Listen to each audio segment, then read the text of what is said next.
વિકાસ, development, પ્રગતિ. જ્યારે આપણે આ શબ્દ સાંભળીએ છીએ ત્યારે આપણા નજર સામે શું આવે છે? ગગનચુંબી ઇમારતો, મોટા ડેમ, હજારો કિલોમીટર લાંબી પાઇપલાઇન્સ. આપણે એક એવું ભારત બનાવ્યું છે જે કોન્ક્રીટ પર ઊભું છે. આપણે નદીઓને બાંધી દીધી છે સિમેન્ટની દિવાલો વચ્ચે. આપણે તળાવોને પૂરી દીધા છે રસ્તા બનાવવા માટે. સરકારી ડેશબોર્ડ પર આંકડાઓ ચમકે છે, હર ઘર જલ, 15 કરોડ નળ કનેક્શન. સાંભળવામાં કેટલું ભવ્ય લાગે નહીં? પરંતુ એક કડવું સત્ય આ પાઇપલાઇનની અંદર છે. જો જમીનના તળિયા જ ખાલી થઈ જાય તો આ સોનાની પાઇપલાઇન નાખવાથી પણ શું મતલબ? આજે પંજાબ, હરિયાણા, રાજસ્થાનમાં આપણે હજારો ફૂટ નીચેથી પાણી ખેંચી રહ્યા છીએ. આ પાણી વરસાદનું નથી, આ પાણી હજારો વર્ષ જૂનું પેલિયો વોટર છે. હવે તમે પૂછશો કે આ પેલિયો વોટર શું છે? સરળ ભાષામાં કહીએ તો આ પાણી નથી, આ પૃથ્વીનું લોહી છે જે હજારો વર્ષ પહેલા થીજી ગયું હતું. આને અશ્મિભૂત જળ કહેવાય છે, ફોસિલ વોટર પણ કહેવાય. જેમ જમીનમાંથી પેટ્રોલ કાઢીએ છીએ એ જ રીતના ફરી બનતા લાખો વર્ષ લાગે એવું આ પાણી હજારો વર્ષ પહેલા જ્યારે પૃથ્વી પર હિમયુગ હતો ત્યારે જમીનના પેટાળમાં ખડકો વચ્ચે શીલ થઈ ગયું હતું. આ પાણી વરસાદથી રિચાર્જ થતું નથી. આ કુદરતની એવી ફિક્સ ડિપોઝિટ છે જે એકવાર ઉપાડી લીધી તો ખાતું હંમેશા માટે બંધ, રિન્યુએબલ નથી. અને દુઃખની વાત એ છે કે આપણે આપણા બાળકોના હિસ્સાનું આ અનામત પાણી આજે જ પી રહ્યા છીએ. કોન્ક્રીટ મોડલની નિષ્ફળતા છે આ. સરકાર ઇન્ફ્રાસ્ટ્રક્ચર બનાવી રહી છે, પાઇપ નાખી શકે છે, સરકાર પાણી બનાવી શકતી નથી. જ્યારે તમે બેંગ્લોરની સિલિકોન વેલીમાં યંગ ટેકીઝને પાણીના ટેન્કર પાછળ દોડતા જુઓ ત્યારે તમને સમજાય કે કોન્ક્રીટના જંગલો પાણી પેદા નહીં કરી શકે, તે પાણીને જમીનમાં ઉતારવા રોકે છે. એક તરફ છે આપણા સ્માર્ટ સિટીઝ દિલ્હી, ચેન્નઈ, બેંગ્લોર. અહીંયા પાણી માટે યુદ્ધ જેવી પરિસ્થિતિ છે. આ શહેરોમાં ડે ઝીરો હવે કોઈ હોલિવૂડ મૂવીનો કેપ્શન નથી, આપણી રિયાલિટી છે.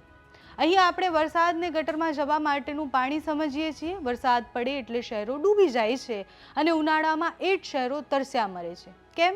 કારણ કે આપણું મોડલ એ ડિલિવરી પર આધારિત છે. આપણે માનીએ છીએ કે કોઈક દૂરથી પાઇપ દ્વારા આપણને પાણી પહોંચાડશે. આપણે ગ્રાહક બની ગયા છીએ. બીજી તરફ જુઓ મહારાષ્ટ્રના કોઈ નાનકડા ગામને જ્યાં સરકાર પહોંચી નહોતી ત્યાં સમાજ પહોંચી ગયો. પાણી ફાઉન્ડેશન અને સત્યમેવ જયતે વોટર કપ. અહીં લોકોએ સરકારની રાહ જોઈ નહીં. ખેડૂત, મજૂર, શિક્ષક, વિદ્યાર્થી બધા હાથમાં કોદાળી અને પાવડા લઈને નીકળી પડ્યા. તેમણે કોન્ક્રીટના ડેમ નહીં પણ માટીના પાળા બનાવ્યા. તેમણે પર્વતો પર કન્ટૂર ટેન્ચ ખોદ્યા. તેમણે વરસાદના એક એક ટીપાને જમીનમાં ઉતારવાનો પ્રયાસ કર્યો. જ્યારે ટેન્કર વગર જીવન શક્ય નહોતું ત્યારે આજે બારેમાસ પાણી છે. સરકારના કરોડો રૂપિયાના પ્રોજેક્ટ જે ન કરી શક્યા તે ગામડાના લોકોએ પોતાના પરસેવા અને શ્રમદાનથી કરી બતાવ્યું છે. આ કોન્ક્રીટ સામે કમ્યુનિટીની તાકાત છે. પાણી એ પ્રોડક્ટ નથી, આપણો વારસો છે. શું તમને ખબર છે કે બેંગ્લોરને કોણ બચાવી રહ્યું છે? કોઈ મોટી આઈટી કંપની નહીં પણ મનુ વંડાર સમાજના લોકો. આ એ લોકો છે જેઓ પરંપરાગત રીતના કૂવા ખોદવાનું કામ કરે છે, આધુનિક એન્જિનિયર્સને પણ ભૂલાવી દે એવા કામ કરે છે.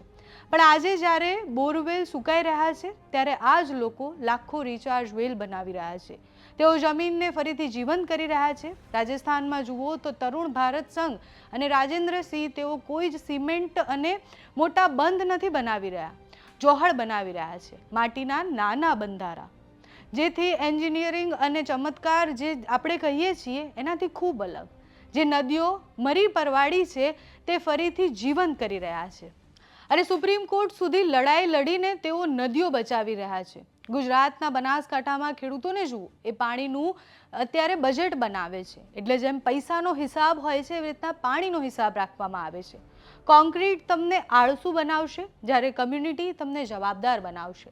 તો હવે સવાલ એ થાય છે કે ભારતનું ભવિષ્ય શું છે? શું આપણે હજુ પણ મોટા ડેમ અને લાંબી પાઇપલાઇન્સ ભરોસે રહીશું કે હજી પણ પાઇપલાઇન તૂટી શકે, ડેમ તૂટી શકે, સરકારો બદલાઈ શકે?